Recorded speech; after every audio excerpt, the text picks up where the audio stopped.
சென்னை மெரினா பீச்ல நடந்த அந்த மனிதநேய சம்பவத்தை பார்த்தோம். ஆனா வான்பட சாகசத்தை பாக்குறதுக்கு லட்சக்கணக்கான மக்கள் வந்திருந்தாங்க. அவங்க கொண்டு வந்த தண்ணி பாட்டில இருந்து எல்லாத்தையுமே அப்படியே வீசிட்டு போனனால அங்க கண்ணு கெட்டுற தூரம் வரைக்கும் கடற்கரை ஒரு குப்பை குளமாவே தெரியுது.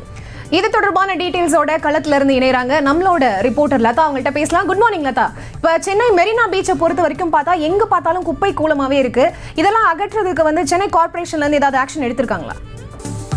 வணக்கம். நேற்றைய தினம் பார்த்தோம்னா சென்னை மெரினாவில் விமான சாகச நிகழ்ச்சியானது நடைபெற்றிருந்தது. இந்த நிகழ்ச்சியை பார்க்கறதுக்கு லட்சக்கணக்கான மக்கள் வருகை தந்திருந்த நிலையில தற்பொழுது மெரினா கடற்கரை முழுவதும் கண்ணு கெட்டும் தூரம் வரை குப்பை கூளங்கள் நிறைந்தும் அந்த பிளாஸ்டிக் பாட்டில்கள் நிறைந்தும் இருப்பதை நம்மால் பார்க்க முடிகிறது. தற்பொழுது வரை ஒரு தூய்மை பணியாளர்களை கூட கண்ணு கெட்டும் தூரம் வரை பார்க்க முடியவில்லை. மாநகராட்சி அதிகாரிகளும் இதன் மீது எந்த ஒரு நடவடிக்கையும் எடுக்காமல் இருக்கிறார்கள். முக்கியமா பார்த்தோம்னா நேற்றைய தினம் இந்திய விமான படையினுடைய 92வது ஆண்டு விழாவை முன்னிட்டு சென்னை மெரினா கடற்கரையில் விமான சாகசமானது நடைபெற்றிருந்தது. சென்னை மட்டும் இல்லாமல் பல்வேறு இடங்களில் இருந்தும் பல லட்சம் மக்கள் வருகை தந்திருந்து நேரில் கண்டு ரசித்திருந்தார்கள். முக்கியமா பார்த்தோம் அப்படின்னா அப்படி வந்த அந்த பொதுமக்கள் அவர்கள் கொண்டு வந்த பொருட்கள் முக்கியமா அந்த வாட்டர் பாட்டில் உள்ளிட்டவைகளை அங்கும் இங்கும் வீசி சென்றிருக்கக்கூடிய நிலையில இந்த மணற்பரப்பு முழுவதுமே பிளாஸ்டிக் வாட்டர் பாட்டில்கள் குப்பை கூளங்கள் நிறைந்து காணப்படுவதை நம்மால் பார்க்க முடிகிறது. கண்ணு கெட்டும் தூரம் வரை இந்த மணற்பரப்பு முழுவதுமே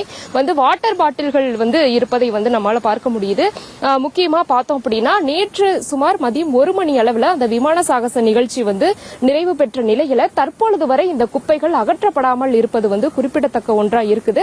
தற்பொழுது வரை மாநகராட்சி இந்த குப்பைகளை அகற்றுவதற்கு நடவடிக்கை எடுக்கப்படாமல் இருக்கிறது. அதற்கு சாட்சி நாம இப்போ பார்க்கக்கூடிய இந்த காட்சிகளை பார்த்தாலே தெரியும். கண்ணு கெட்டும் தூரம் வரை ஒரு தூய்மை பணியாளர்களை கூட பார்க்க முடியவில்லை. அதே போல மாநகராட்சி ஊழியர்களையோ அதிகாரிகளையோ கூட இந்த இடத்தில் காண முடியாத ஒரு சூழல் தான் இருக்கிறது. லதா, நேத்து நடந்த அந்த ஏர் ஷோக்கு அப்புறமா அங்க ஒரே குப்பை கூலமா இருக்கு மெரினா பீச்ல. இன்னும் அதை அகற்றத்துக்கு எந்த ஆக்ஷனும் எடுக்கல கார்பரேஷன் சைட்ல இருந்து அப்படின்னு சொல்லிருக்கீங்க. தேங்க்யூ உங்களோட இன்ஃபர்மேஷன்.